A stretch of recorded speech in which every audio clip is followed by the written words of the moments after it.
दोस्तों, यदि आपकी अड़ोस पड़ोस में, रिश्तेदारी में, सगे संबंधियों में कोई दुर्घटना हुई है, कोई मिस हैपनिंग हुई है, उसका बीमा है तो वो कैसे मिलेगा, आइए इसके बारे में देखते हैं।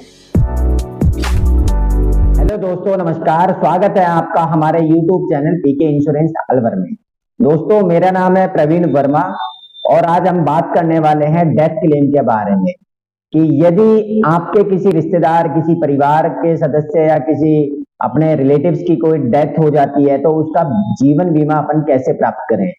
आइए चलते हैं, इसके बारे में जानते हैं कि जीवन बीमा कैसे प्राप्त करें।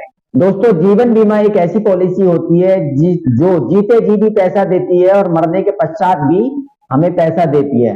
तो दोस्तों, यदि आपके परिवार में, किसी रिश्तेदारी में किसी ने जीवन बीमा की पॉलिसी करवाई हुई है और उसके साथ कोई मिस हैपनिंग हो चुकी है तो उसका जीवन बीमे का जो पैसा है वो कैसे मिलेगा। यदि उसके साथ कोई दुर्घटना हो चुकी है तो दुर्घटना का एमएसीटी क्लेम कैसे मिलेगा। तो आइए इसके बारे में जानते हैं। हम बात करते हैं दुर्घटना बीमा और जीवन बीमा के डेथ क्लेम के बारे में। दोस्तों, यदि बीमित व्यक्ति जिसने इंश्योरेंस करवाया हुआ है उसको हम बीमित व्यक्ति के नाम से बोलेंगे।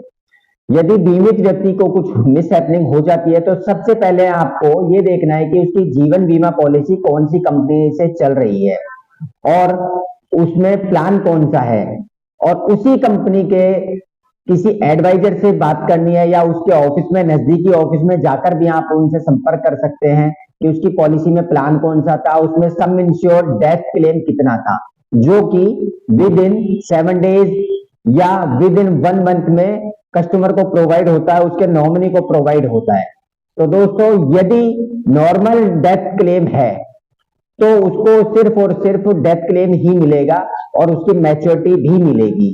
दोस्तों, यदि दुर्घटना किसी कारणवश दुर्घटना से हुई है, बाइक एक्सीडेंट, रोड एक्सीडेंट में हुई है, तो दोस्तों हम उसके लिए एमएसीटी क्लेम भी कर सकते हैं जो कि कोर्ट में वकील द्वारा किया जाएगा। दोस्तों, उसमें एक तो एफआईआर की कॉपी लगती है, पंचनामा लगता है, आपका पॉलिसी भी लगता है और उसमें कोर्ट के वकीलों द्वारा केस किया जाता है इंश्योरेंस कंपनी के ऊपर या उस क्षेत्र में। इसमें पंचनामा, एफआईआर, डेथ क्लेम, नॉमिनी की डिटेल्स, बैंक डिटेल्स, ईटीसी काफी डॉक्यूमेंट्स लगते हैं जो कि वकील के माध्यम से कोर्ट में जमा होते हैं या आप स्वयं भी वकील के द्वारा जमा करवा सकते हैं। दोस्तों, यदि बीमित व्यक्ति या जिसकी दुर्घटना हुई है उसका यदि किसी कंपनी में इंश्योरेंस हुआ पड़ा है तब तो कोई प्रॉब्लम वाली बात नहीं है, क्योंकि इंश्योरेंस का क्लेम तो उसको मिलने वाला ही है जो कि इंश्योरेंस कंपनी पे करेगी। वो ये देखा जाएगा कि उसका पॉलिसी बॉन्ड है, उसमें क्लेम कितना हुआ है, उतना ही उसको क्लेम मिलेगा। और दूसरा क्लेम दोस्तों एमएसीटी क्लेम होता है जो कि कोर्ट के माध्यम से मिलेगा। उसमें आपको कितना क्लेम मिलेगा मैं आपको वही बताने वाला हूं।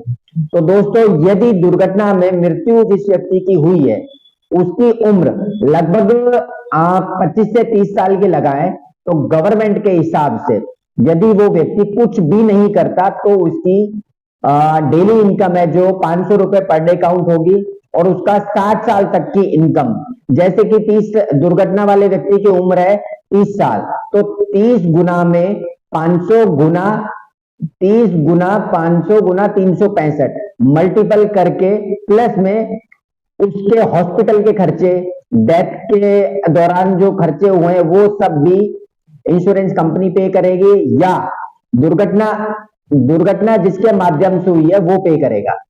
ये कोर्ट का आदेश होता है कि उसकी दुर्घटना जिससे हुई है, जैसे मान लो वो बस से एक्सीडेंट हुआ है तो बस वाली उस बस का इंश्योरेंस होगा तो insurance company as a third party समझकर उसको क्लेम पे करेगी। और यदि दोस्तों उस व्यक्ति, उस साधन का, उस बस का यदि इंश्योरेंस नहीं है तो उस व्यक्ति के मालिक को वो जीवन बीमा देना पड़ेगा जो कि कोर्ट फैसला सुनाएगी उसी के अनुसार होगा।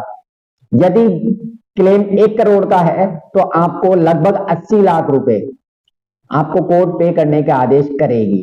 तो दोस्तों, वो जीवन बीमा एक थर्ड पार्टी इंश्योरेंस कंपनी के द्वारा दिया जाता है जिसके माध्यम से हमारे सदस्य की दुर्घटना होती है।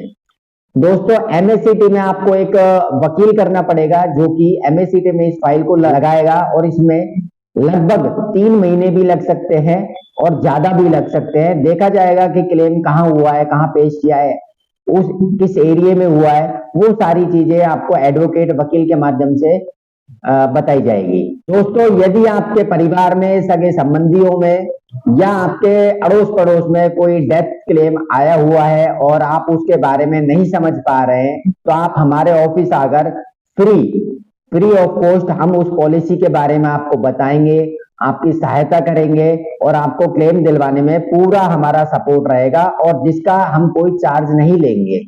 और दूसरी बात दोस्तों, मैं आपको ये बात और बता दूं, यदि किसी का इंश्योरेंस नहीं है और फिर डेथ क्लेम आ रहा है, यदि वो दुर्घटना में मृत्यु हुई है तो आपका क्लेम और बन जाता है, वो एमएसीटी कोर्ट के द्वारा दिया जाएगा। दोस्तों, तीसरा क्लेम दुर्घटना बीमा का बैंक द्वारा दिया जाता है। यदि मरने वाला का किसी भी बैंक शाखा में अकाउंट ओपन है और उसका लगभग 12 रुपए, 14 रुपए या XYZ किसी अलग अलग ब्रांचों के अलग अलग रेट होती है, किसी में 1 लाख का होता है, किसी में 2 लाख का बीमा होता है, तो वो क्लेम भी आप प्राप्त कर सकते हैं। दोस्तों, आपके एटीएम पर भी दुर्घटना बीमा प्राप्त किया जा सकता है जो कि 2 लाख का होता है। दोस्तों, यदि आप राजस्थान में हैं तो चिरंजीवी दुर्घटना बीमा जो कि 10 लाख का कर दिया गया है मार्च अप्रैल 2023 से, जो कि पहले 5 लाख का था, जो कि अब बढ़ाकर 10 लाख का कर दिया गया है। तो दोस्तों, यदि आपके किसी परिचित का कोई मिसहैपनिंग हुई है किसी के साथ, तो आप उसकी सहायता कर सकते हैं। और यदि आपने कोई किसी भी प्रकार का बीमा नहीं करवाया है तो भी आप हमें संपर्क कर सकते हैं। कोई भी जीवन बीमा पॉलिसी आप हमसे ले सकते हैं, दुर्घटना बीमा पॉलिसी, स्वास्थ्य बीमा पॉलिसी, जीवन बीमा पॉलिसी, किसी भी प्रकार की पॉलिसी आप हमसे परचेज कर सकते हैं, और वो भी किसी भी कंपनी से। हमारा मोबाइल नंबर है 9549847877। हमारा ईमेल पता है pkinsurance@gmail.com, और हमारे ऑफिस का पता है NEB complex, shop number 2, near Sania hospital, Alwar, Rajasthan. मिलते हैं नेक्स्ट वीडियो में नए टॉपिक के साथ। धन्यवाद।